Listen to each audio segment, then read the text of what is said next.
Welcome back to Texas Tiger Tavern, the show that demystifies the world of drinking to hopefully show you something new to drink. I'm your host, Jenny, and today we are with Philip. Hello. Philip and I have a hot buttered rum prepared for you today.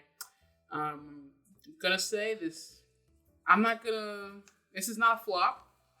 We really haven't taken a taste yet, so we really don't know. No, it's more of a mystery. It is. It looks like a mystery drink that someone's trying to play a prank on you. But stay tuned to hopefully see how to make this better by two unprofessionals. Here's to demystifying the Demystifying hot buttered rum.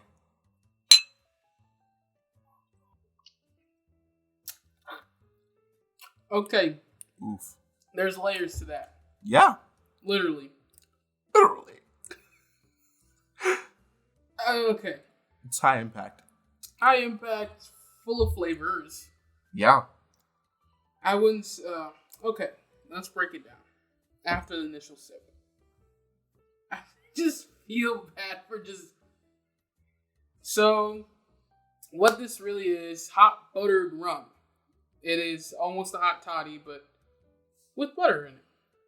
This has a couple of tablespoons of butter, nutmeg, cinnamon, cloves, mixed in to make a paste, and to which it comes out looking like a nice pesto butter or cinnamon bread butter from Texas Roadhouse. That's what I compared it to.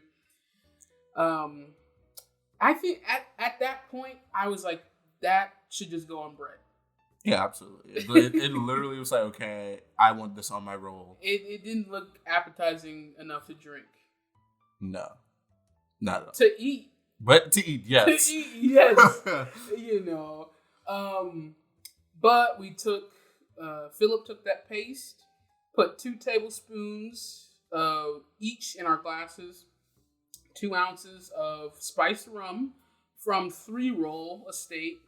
Very local Baton Rouge one, rum company distillery. We like their stuff pretty well, and they have a spiced rum, which they also have a cinnamon rum too, but that's usually in the holidays. Granted, this isn't the holidays. This is me being lazy. But we're using their spiced rum. So whatever was packed with spices, I'm sure the same spices that we used in the butter.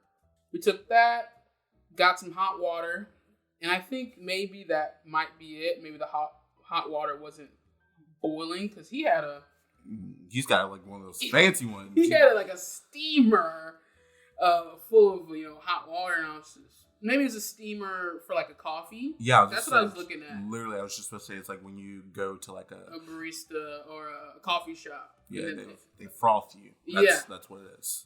Yeah, but it's just for water. And I think the steamer is just pushing hot air, huh? That's what it looked like. Okay, so he had a pitcher of water. But it filled up. No, it filled it up with water though. So it must be like a specifically just for hot water. Just for hot water. Okay, we're not there yet. We can get there one day. But now we're using hot tapped water. I mean, it looked boiling to me. It came out steaming. If you would touch it, it would burn the hell out of you. Yeah.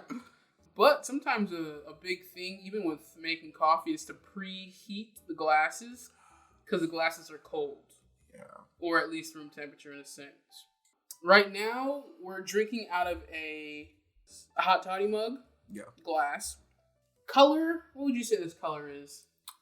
I would give it like the color of a sour. If you've ever seen a nice sour, it's usually this color.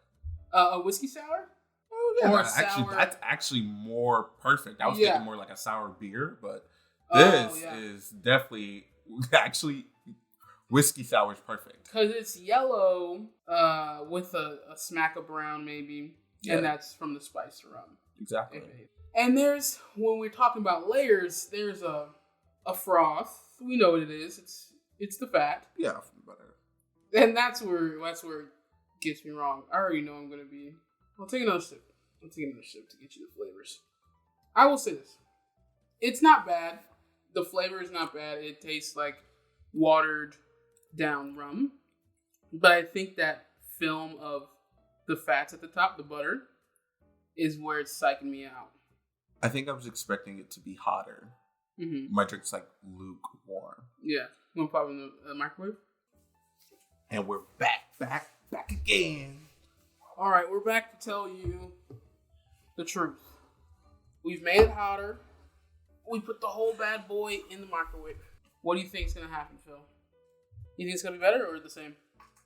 I don't know. I like warm drinks, so I think it'll appeal better to my senses.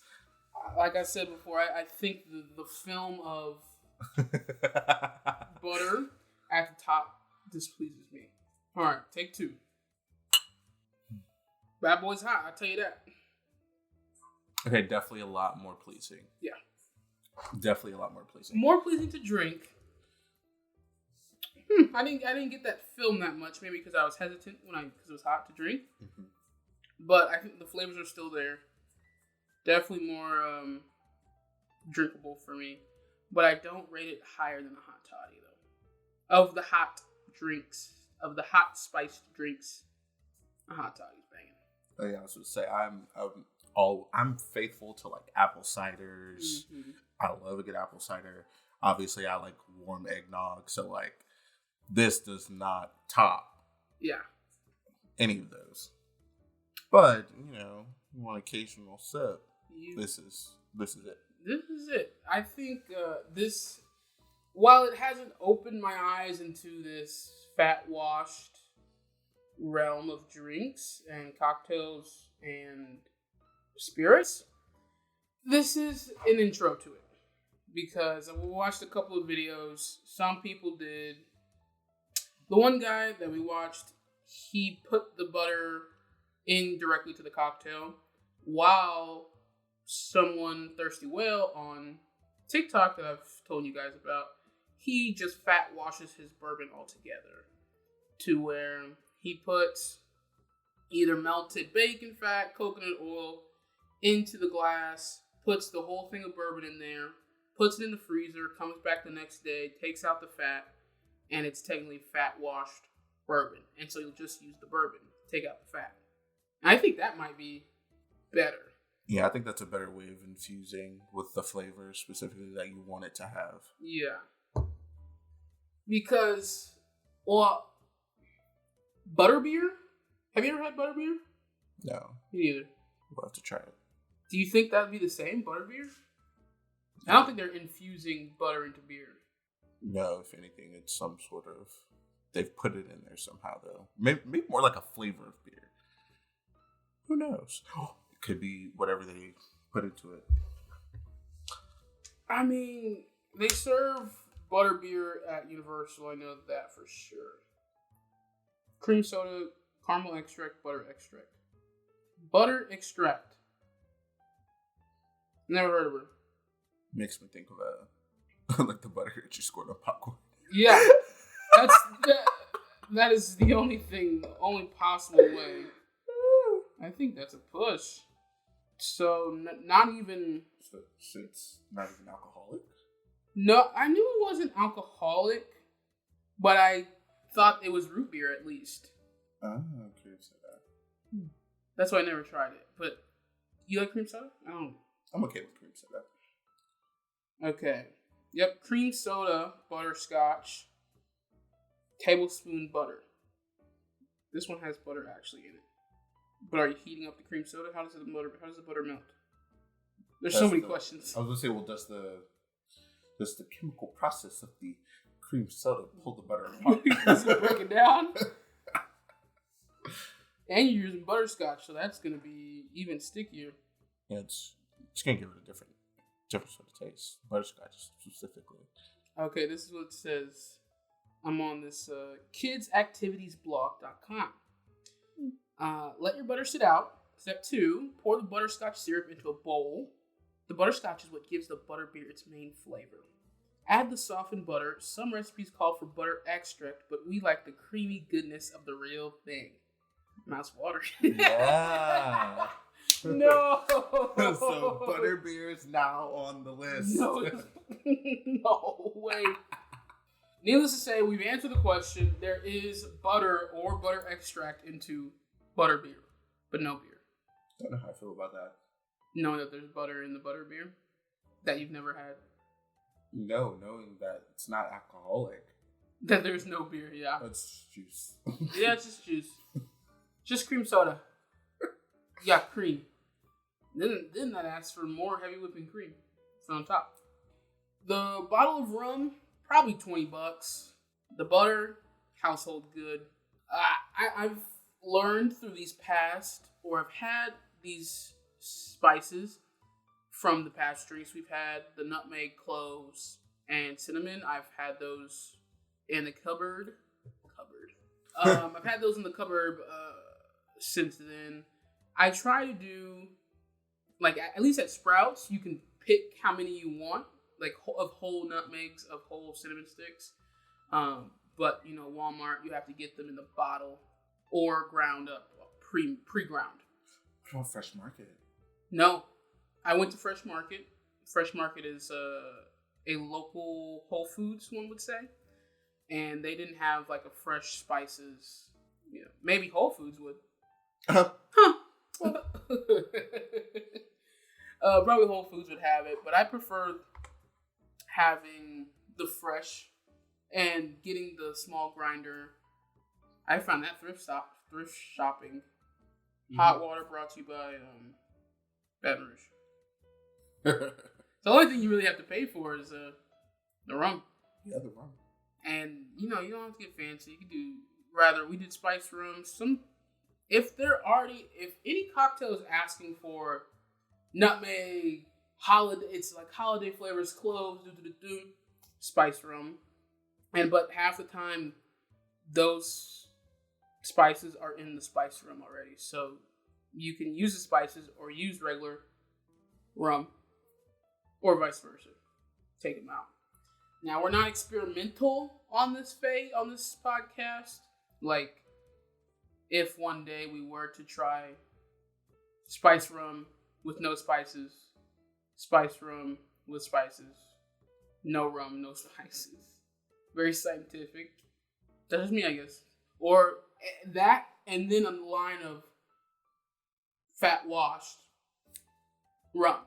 Now we're talking. Then that is experimental to me. Then that would have to be more of a, I'm on my feet doing podcasts as I go.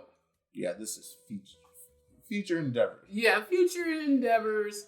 Seasons to come. If Genesis can stay consistent.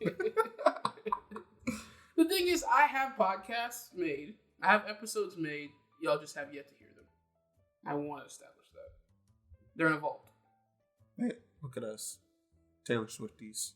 We're going to release 23 tracks. Yeah, call it the Vault album. Everyone's like, oh my god. I sure did burn my tongue just then. I kind of like it with the film. The film kind of fills in some spaces that I personally want. Mm-hmm. So you're a fan? Of the film, yes. Of the drink? Altogether? I wouldn't go out of my way to get this. You saw it on you see it at a menu. You got the beer garden. Hot butter rum. They're special today. Would you get it? Probably not. No. Me either. No. Knowing what I know? No. No. I'm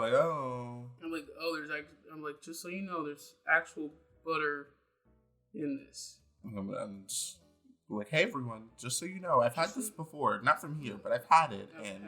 Not my cup of tea. Just want to let you know before you guys talk ish and send it back.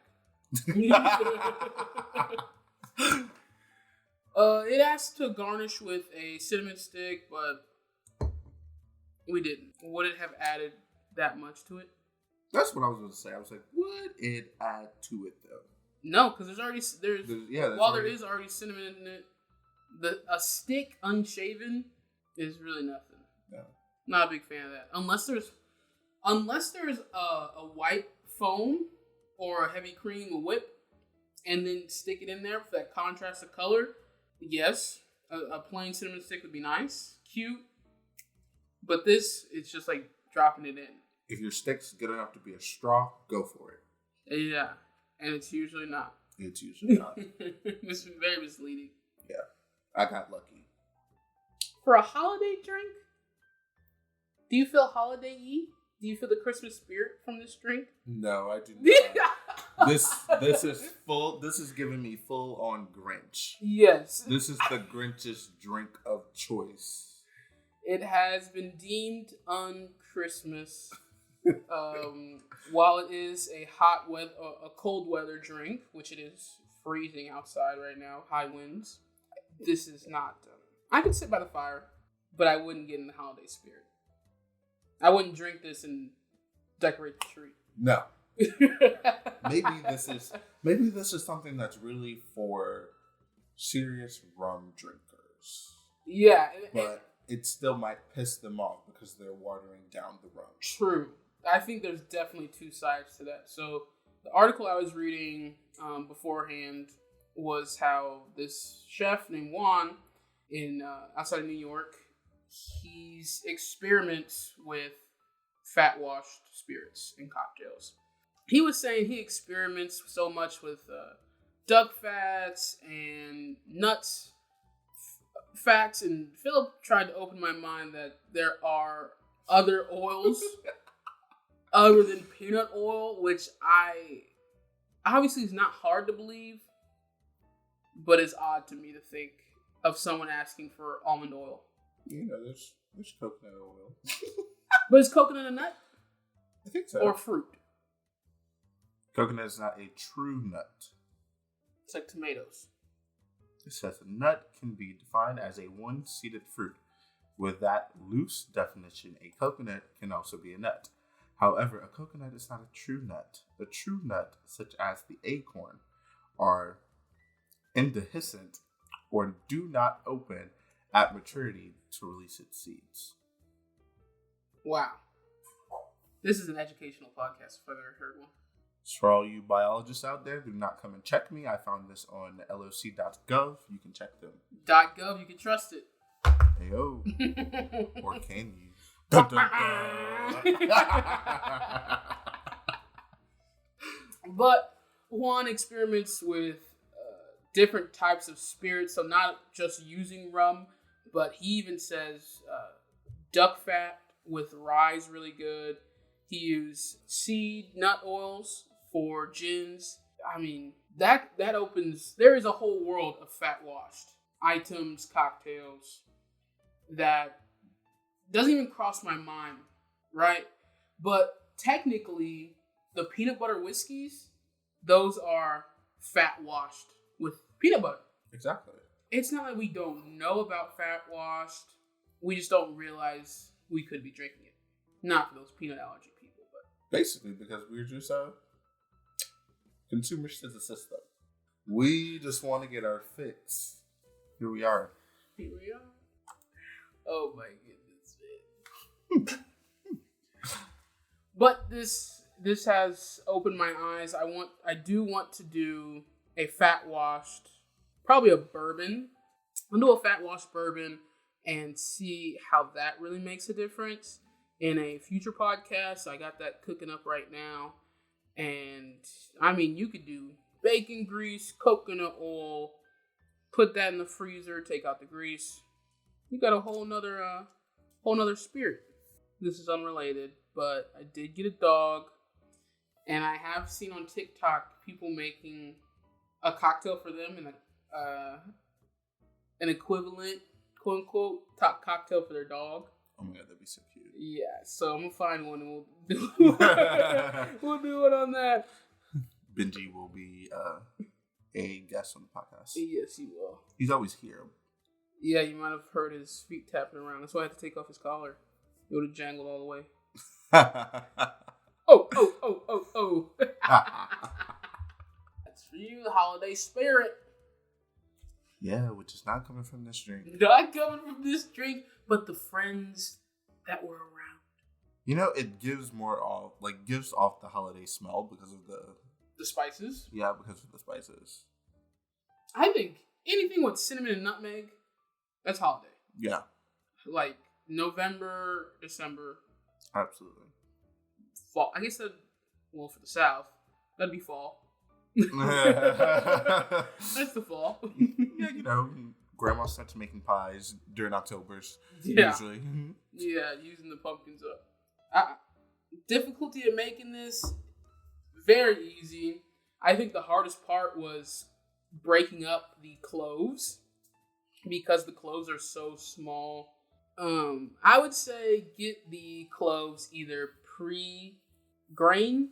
Oh yeah, you can like the ground clove. Yeah. Ground. I'm sure there is. I just had whole cloves because I was making something else that wanted the cloves cooked in, but wanted it strained out. So mashing that up was unsuccessful.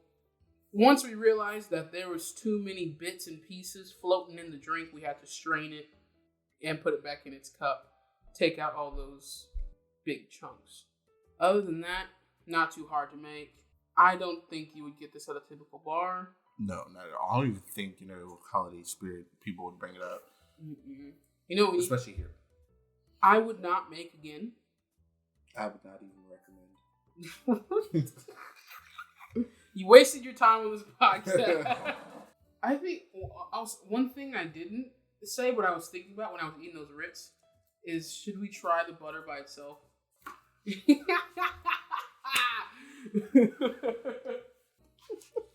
The thing is that these flavors, there's spices in the butter. Yeah.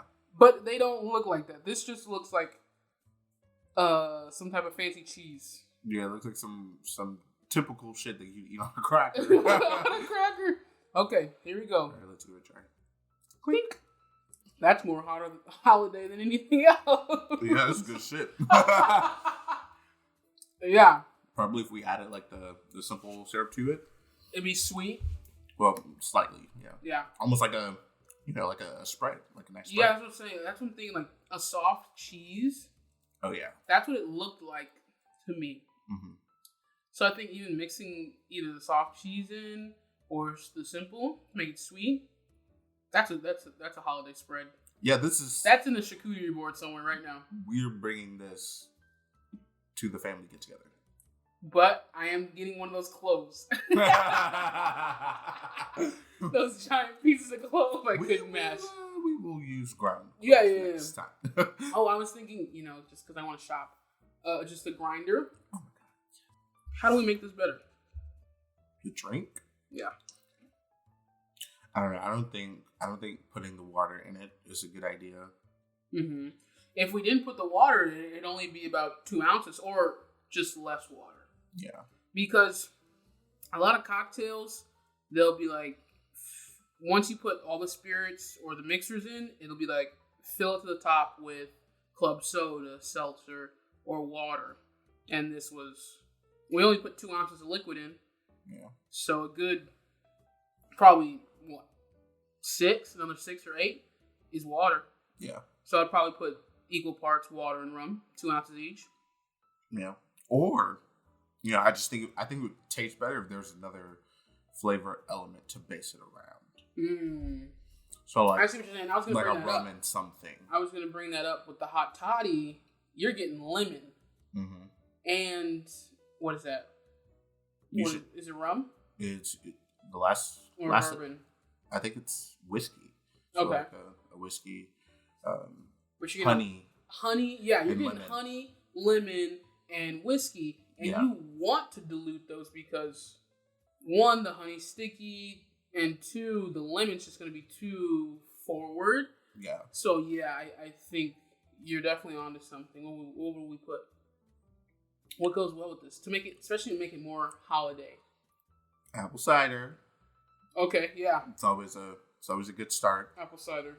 Because everybody loves a good spiced apple cider. Mm-hmm. Well, not everybody, but Yeah, that's a good one. We could probably do something more along the lines of a whiskey sour with it. Mm-hmm. Just using rum. I'm pretty sure I have a name for that, but I don't know what it is.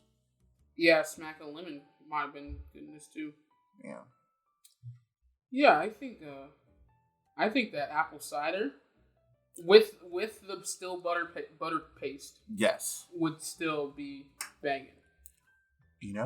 I think if we turned this into like a cream-based drink, it would also hit. Or if it turned into like a frozen drink. Because, see, we're doing it warm. But what if it was... It was cold? Yeah. Over ice or... Over ice or more like, more like a daiquiri sort of like frozen. Slush. Yeah, slush, yeah. Because I once had this drink at Gino's. It's called like the White Swan. And oh my God, it was so good. And it was like, like this milk-based, icy, like frost. Mm-hmm. But obviously alcoholic. Doesn't taste like eggnog, but still a very good frozen drink. But I think the fat would freeze. Oh yeah, probably. So that's why it has to be hot. And why it didn't taste good room temperature. We'll sit on that. Yeah. But if you do the fat washed. Exactly. Boom. Then you can do it. Fix. Problem solved. The answer is fat washed bourbon. Fat wash your bourbon if you want to do this butter stuff. I think it's simple enough. I think it'll add more body and flavor to your drink that way rather than this way. Because here it's just kind of floating there. Yes. It's not really like immersed. I think you could still take... Well, you have to cook it down. Mm-hmm. You put the spices in the bowl, the hot butter, then pour that in. And so when it congeals, the spices will come with it. Exactly. So you won't have floating around. Mm-hmm. Yeah. And then you could drink it technically straight up. Exactly. Or over ice. Or hot. You can use more hot. Or cold. Yeah. Frozen. Boom. So we're out here giving you solutions to all your drinking problems.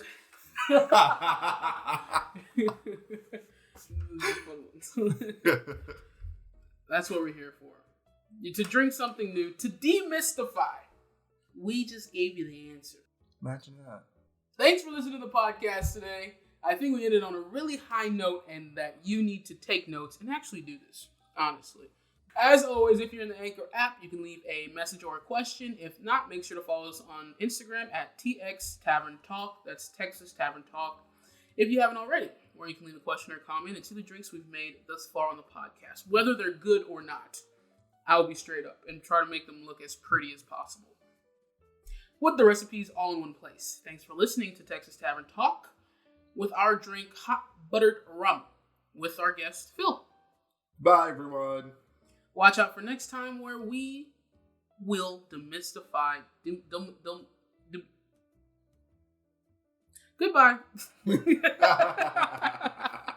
Or we will demystify another drink for you and solve all your drinking problems.